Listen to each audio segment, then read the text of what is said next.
Now, in 2017, WHO ranked Kenya 5th amongst African countries with high cases of depression, a matter that the former Cabinet Secretary of Health, Mutahi Kagwe, also weighed in on, talking about substance abuse as well as anxiety being leading causes of mental illness. This is what we're set to converse in the next around 30 minutes or so with my guest who's already on set.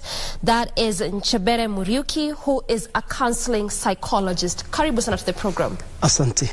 Let's just approach this discussion from understanding what mental health is in a nutshell, and also what constitutes mental illnesses. Okay, thank you, Doreen. Mental health is around several issues. The three I mean, for example, mental health is about our emotional health, our psychological health, and our social well-being health.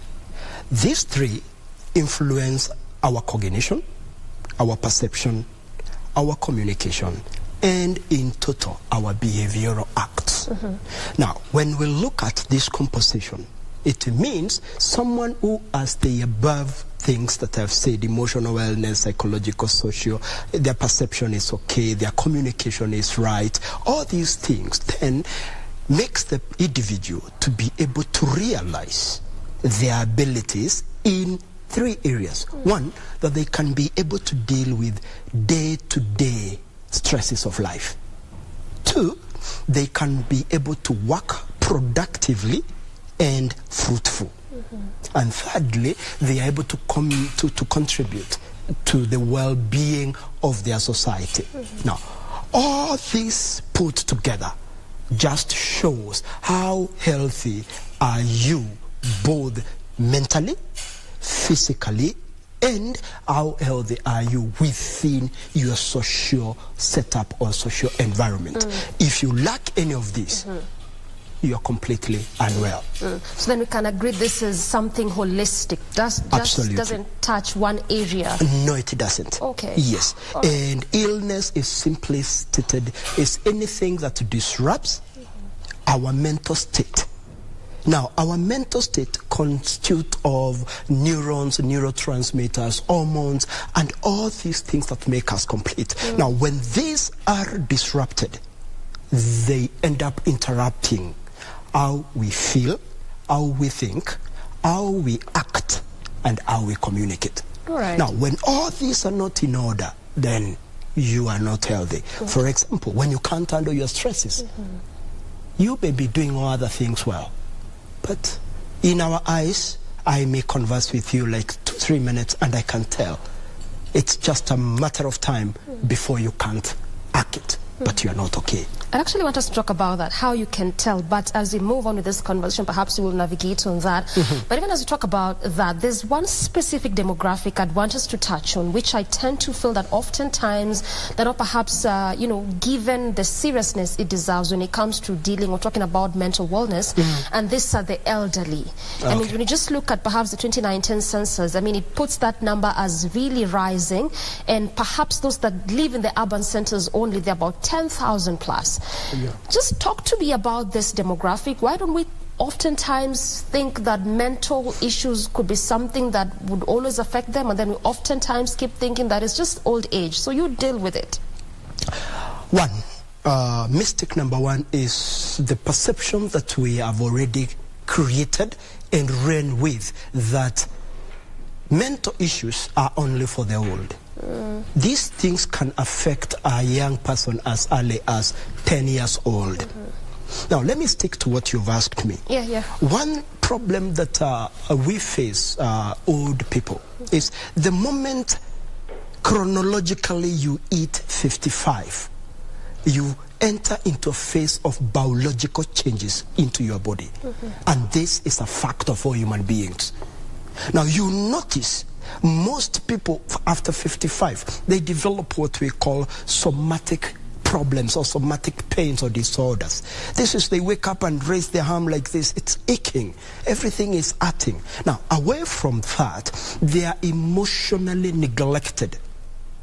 For example, at 55, if I was working at KBC, the management and HR will start reminding me, It's time to exit. Start preparing. Thank you. What does it click in my mind? I am old, worthless, and unwanted. Now, remember my first statement that for you to be mentally healthy, you need to be able to work productively and fruitful. When you're told go, are you contributing to your community? Your mind already enters into a state of panic and anxiety. There is no other major problem as anxiety, because you are uncertain of yourself, your future, and what you can be able to give or produce. Now, remember, human beings are relational. What do I mean with that? For you, you are relating with your colleagues here, and you feel important, appreciated, and contributing to the well-being of the nation. This comes to your family, your relatives. They call upon you for Rambays. How does it make you feel? Great. I am of value. Feels like you're adding value. Yes, I am of value. And now, at that point, children are running to towns and leaving the villages and the rural for the old. They also enter into a state of refusal to accept that where we are, it is time for us to be able to help ourselves. Now, that becomes the start of a journey of old people suffering from mental issues. And that's where you find people who are elderly, 55 to 60, after 65 onwards, their memories start failing them. It is not because they might be suffering from serious mental issues, but they have already registered in their mind, tumeseeka, mimi kasi yangu imeisha. Now, when they lack things and people to encourage them, how often do we visit them as children? How often do we call them? How often do we take our grandchildren to play around with them, to give them a meaning of life that it is not yet over? Okay, I hear you. I was just noting down some of those things that you talked about, feeling neglected. How often do we encourage them, visit them? I mean, you're living at a time where the first thing that comes to your mind is, how will I be able to be productive, even in my own capacity, to at least make ends meet? I mean, it's tough economic times, such that the minute you start thinking of visiting the elderly, it could be the last thing in your mind. And just as you rightfully put it, it is a place where all of us, at the end of the day, have to get to. Absolutely. You know? Absolutely. So then, how do we avert the situation? Is it a time where we need to start thinking of perhaps building more homes for the elderly, to keep them there? Because again, also saying that you take them to the rural areas, who's going to be taking care of them there? And they're still also suffering from these mental issues. Thank you, Doreen. First and foremost, I am against homes for the aged. I go to do therapy sessions at the one at Wayakiwe, and it's unfortunate. It's not a good thing. It's not a good thing. Number two, yes, we are in a race, we are all busy. But I want to say this: the best medicine for this is not to time manage, but rather to manage our minds. When you manage your thinking, when you manage your mind, you will have time. Thirdly, it is a state where you realize, my parents worked hard for me to be where I am. Sure. Have you finished with the pain, maybe, of childhood that you are carrying? Have you ever forgiven? Have you let go? Pain can stay with you for as long as you live. This is a common statement I always hear people saying, I moved on. Thank you. Because you can't be static. However, have you dealt with your unconscious mind? Have you dealt with what was stored there? Because if you don't, you will move. But what are you carrying in your movement? It is time for us to come to our senses and appreciate. It is time for us to give back to people who were there for us. Have you ever heard this statement? One parent can raise up 10 children, but among those 10 children, they can't be able to raise, just help one parent. It's a question of attitude. When we change our perceptions, when we change our perspective to realize, I am because they were. Now it is my moment for them to be because I am. Life is a cycle. It's a cycle. And we will always be in that cycle. And remember as well that in this cycle there are permanent milestones that we must all pass through. In other words, I'm saying, Doreen, you'll be 55. Prettier than you think. Not at some time. Prettier than you think. So it is time for you to realize, how am I taking care of those who took care of me when I was nothing? It's their time because they are nothing. They are where I was. We have just exchanged. Exactly. Yeah. And I think it was important for us to just dissect that demographic a bit, because I mean, oftentimes when you talk about mental illness, we are so quick to think of the adolescent and teenagers, and we really forget about the older person. And we just think, I mean, you're old, just be there. We'll support if we can. If we can't, you know, you've lived your life. But I think it was important to just talk about that a bit. Yeah. There's also that aspect of the law. And we are appreciative of the fact that the mental health bill was already a serenity law. That was this year in June by the former president. Of course, it took quite some time because it was in Parliament for 4 years. National Assembly, Senate, National Assembly, but finally it is now law. And the biggest question is that there's always nothing wrong with putting pen on paper. Our laws are always very clear and good. Policies are always up to par. The challenge is always in the implementation. Speak to this matter. Well said. Who implements? Who writes? When we lack goodwill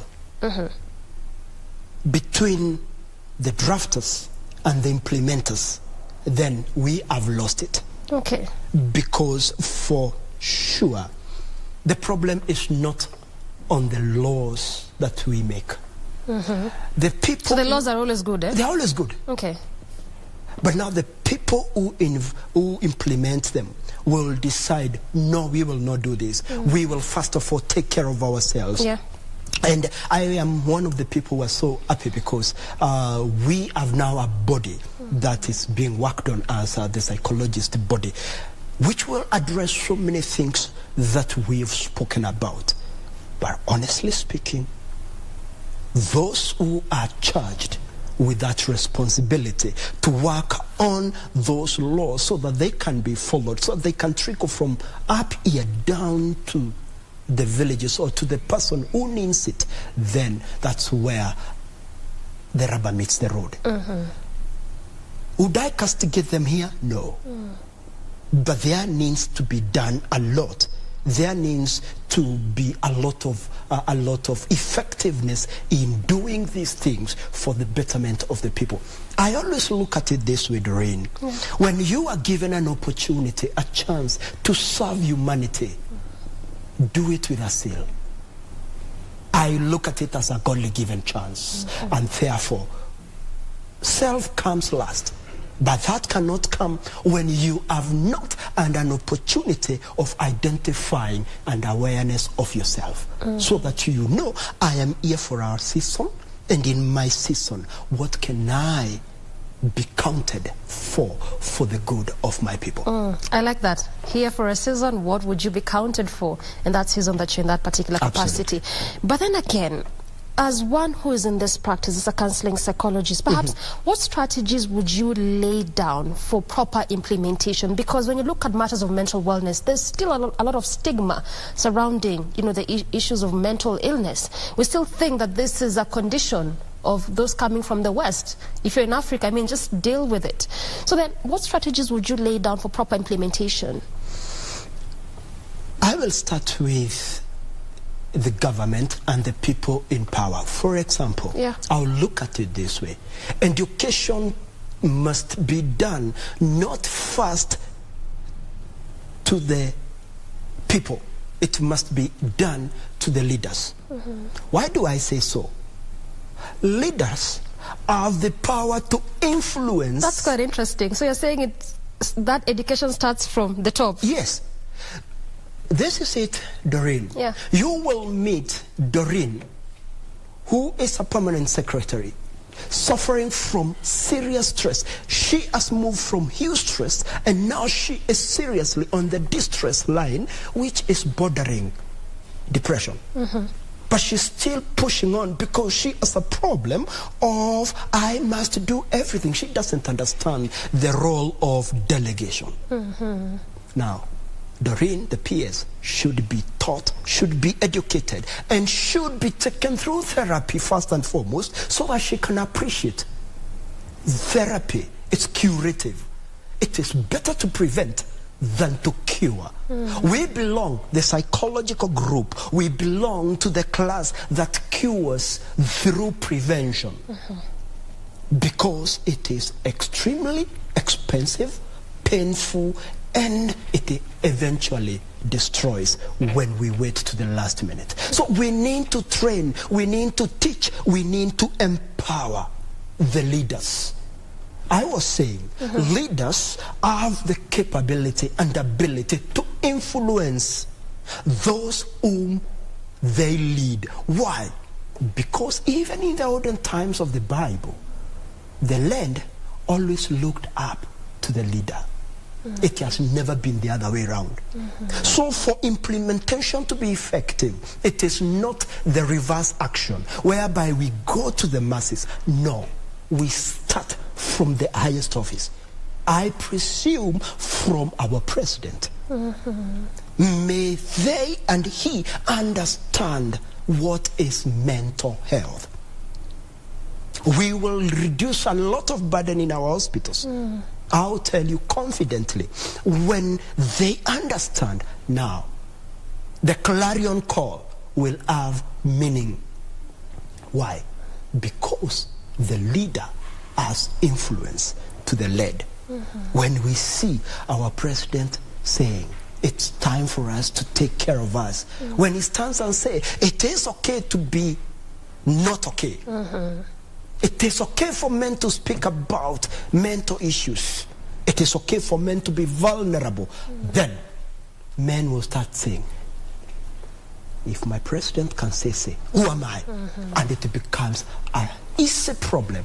Implementation will just take a twinkle of an eye, and these things will be done. It is not a problem of the West. It is here with us, and it needs to be addressed, not today, yesterday. As fast as it can. Yeah. And I like the way you're saying, just to demystify that it's not a problem of the West, because again, also when you look at what the WHO also equally released, that when you look at mental illnesses, they begin from as early as the age of 14, and going by that statistics, that this actually cuts across. So then it shows you that it does not pick an area, a demographic, or a gender. It actually does cut across. But what I found interesting was that, yes, it begins from the age of 14, but then it's not attended to as at that point. And one would wonder, if it begins from that early point, then why not attend to it as early as at then? What is the problem? Thank you, Doreen. Allow me to correct you on one thing. Yeah. It does not start at 14. Okay. It starts as early as 2, 3, 4 years of age. There is a thing so it starts from that very toddler stage? Absolutely. At the age of 2? Yes. When we say 14, we are simply trying to say that a human being does not have a brain and all these other things until they hit 14. Okay. First of all, it starts from attachment. What kind of attachment do I have? What kind of growing, what kind of environment, what kind of parent, what kind of care did I receive from my caregivers? If they were not available, I developed, for example, anxious attachment. At this point, you're not realizing. It is not a question of realizing. I am already recording that for me to live as a child, I must feed for myself. I must be anxious. For example, you notice these children, when mommy walks away, they cry aloud. They want to be here. They are simply saying, I am insecure. You don't have to shout to the child. You don't have to ignore. You need to help the child to develop the art, the comfort of mommy has just gone. She will come back. Now, when this child grows, she or he will develop anxiety as a way of attachment. When this person starts to relate, and then you tell me, Doreen, I was late in matatu.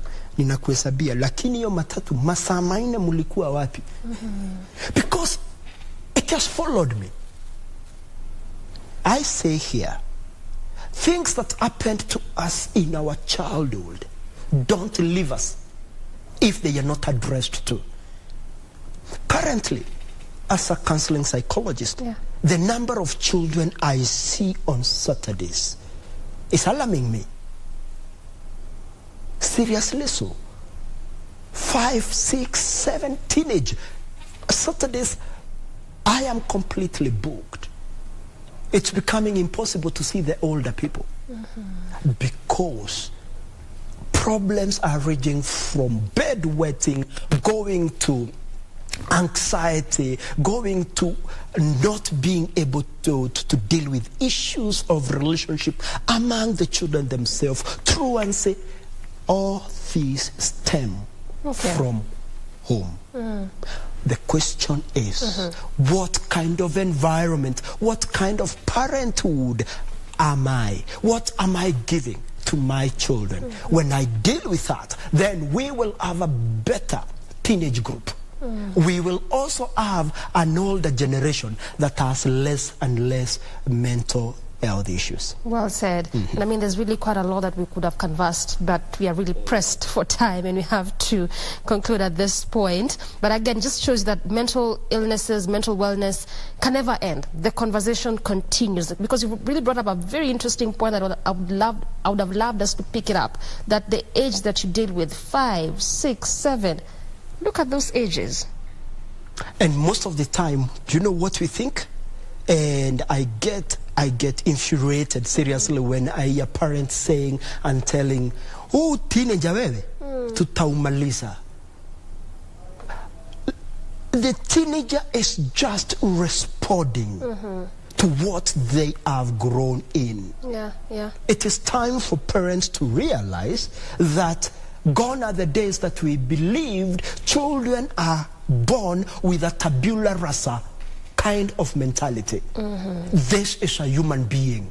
Sure. All what is happening is that the brain is developing stage-wise, what we call milestones. They are recording. And what they sip. The greatest way of learning for children is through modeling and observation. As we wind up, I'll tell you this. If in the morning you woke up and applied the lipstick, and your daughter saw what you were doing, and accidentally, as you were living in a rush, you forgot your lip things there, you will find her having decorated your house, even with herself. Because the greatest lessons we have in life are those that we observe. And those that are modeled to us. So what children and teenagers are just showing us are what kind of families they come from, what kind of distress they are carrying, and what kind of trauma is already instilled into them. They are just manifesting their issues. Thank you.